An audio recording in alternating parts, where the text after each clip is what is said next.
Exercise का पहला question है, निम्नलिखित प्राप्ति हानि तालिका पर विचार कीजिए।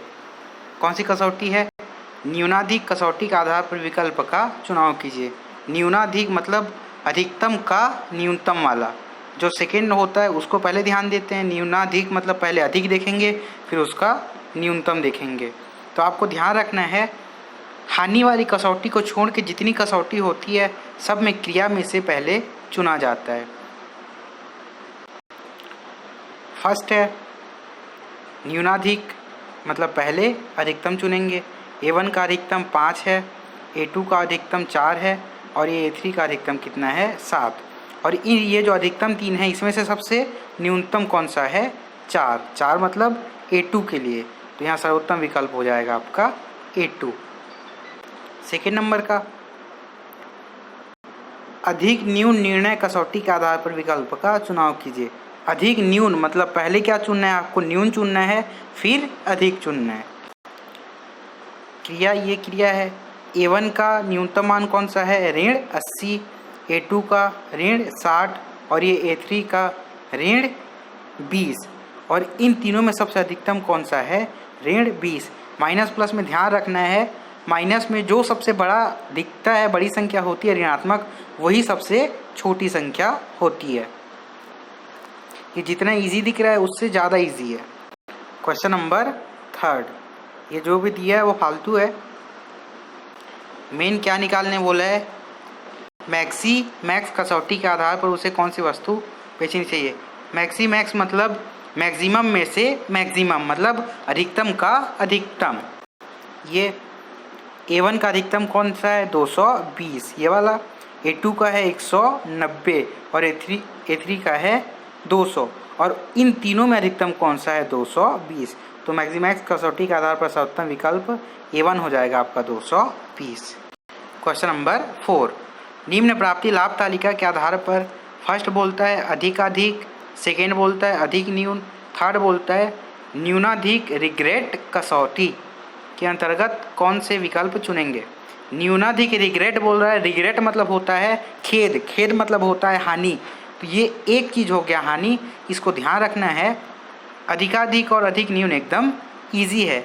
ये न्यूनाधिक रिग्रेट के लिए आपको याद रखना है, न्यूनाधिक रिग्रेट मतलब पहले आपको ये रिग्रेट बनाना है, उसके बाद उसका न्यूनाधिक देखना है। तो क्रम से देखते हैं। पहला है अधिकाधिक मतलब अधिकतम में से अधिकतम। विकल्प A का अधिकतम कौन सा है? 30 है। B का अधिकतम कौन सा है? 22 है। C का अधिकतम कौन सा है? 19 है। और D का अधिकतम कौन सा है? 25। और ये जो 4 दिया है इन सब में अधिकतम कौन सा है आपका? 30। तो अधिकाधिक में सबसे जो आंसर होगा, सर्वोत्तम विकल्प होगा वो 30 होगा। उसके बाद सेकेंड है अधिक न्यून निर्णय कसौटी। अधिक न्यून मतलब पहले आपको क्या चुनना है? न्यून, उसके बाद चुनना है अधिक। तो A का न्यून कौन सा है? 5, B का न्यून कौन सा है? 7, C का न्यून कौन सा है? 8 और D का न्यून कौन सा है? 15।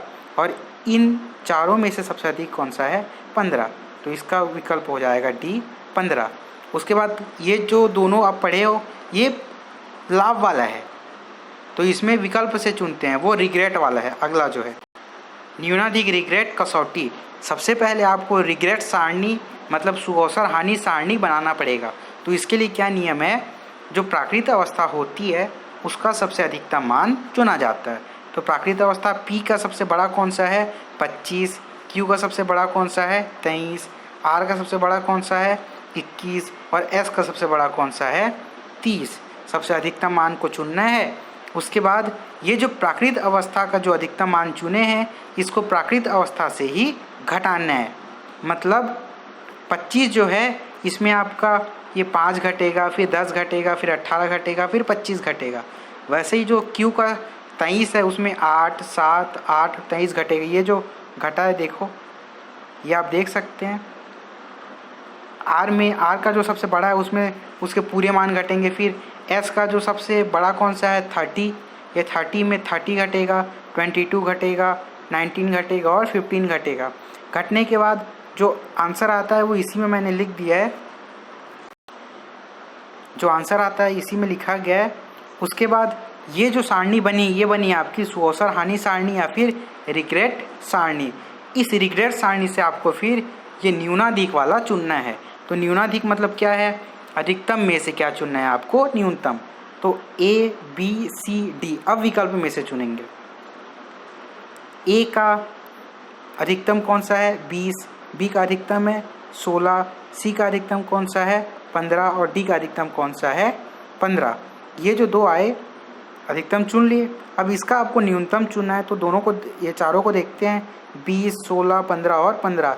इनमें न्यूनतम जो है वो दो चीज़ें हैं, 15 सेम है, तो इन दोनों विकल्पों को आपको क्या करना है, लेना है। तो न्यूनतम न्यूनाधिक रिग्रेट कसौटी के आधार पर सर्वोत्तम विकल्प कौन सा हो जाएगा, सी और डी दोनों, मतलब कितना, 15। क्वेश्चन नंबर 5, प्रत्येक क्रिया घटना के संयोग के संगत प्रतिबंधी प्राप्तियों रुपयों में निम्न प्रकार हैं। मान दिया है। फर्स्ट बोलता है मैक्सिमीन कसौटी के अनुसार कौन सी क्रिया सर्वोत्तम है। मैक्सिमीन मतलब मिनिमम में से क्या चुनना है आपको, मैक्सिमम। सेकेंड बोलता है ईएमवी कसौटी के अनुसार कौन सी क्रिया सर्वोत्तम है, यह मानते हुए कि सभी घटनाओं के होने की प्रायिकता समान है। ये चीज़ इसमें याद रखना है, नया चीज़ है। ईएमवी कसौटी बोला है, अगर यहाँ पे प्रायिकता का ये जो जिक्र हुआ है प्रायिकता, अगर प्रायिकता नहीं लिखा होता तो एकदम इजी बनता, लेकिन इसमें प्रायिकता लिखा है तो सबसे पहले आपको प्रायिकता निकालना पड़ेगा, क्योंकि यहाँ तो लिखा तो नहीं है, कहीं पे प्रायिकता दिया नहीं है, तो आपको पहले इसमें प्रायिकता निकालना पड़ेगा। प्रायिकता निकालने के बाद ईएमवी भी प्रॉफिट वाला होता है और मैक्सिमीन भी प्रॉफिट वाला ही होता है, तो कोई दिक्कत नहीं है। पहले मैक्सिमीन देख लेते हैं। मिनिमम का क्या चुनना है आपको, मैक्सिमम। तो क्रिया फर्स्ट जो है इसका न्यूनतम मान ऋण 5 है, सेकेंड का न्यूनतम मान ऋण 2 है, थर्ड का न्यूनतम मान 2 है और फोर्थ का न्यूनतम मान ऋण 3 है। ये जो न्यूनतम है इसका अधिकतम चुनना है। सबसे बड़ा कौन सा है इसमें, 2, क्योंकि धनात्मक है, बाकी सब तो ऋणात्मक है।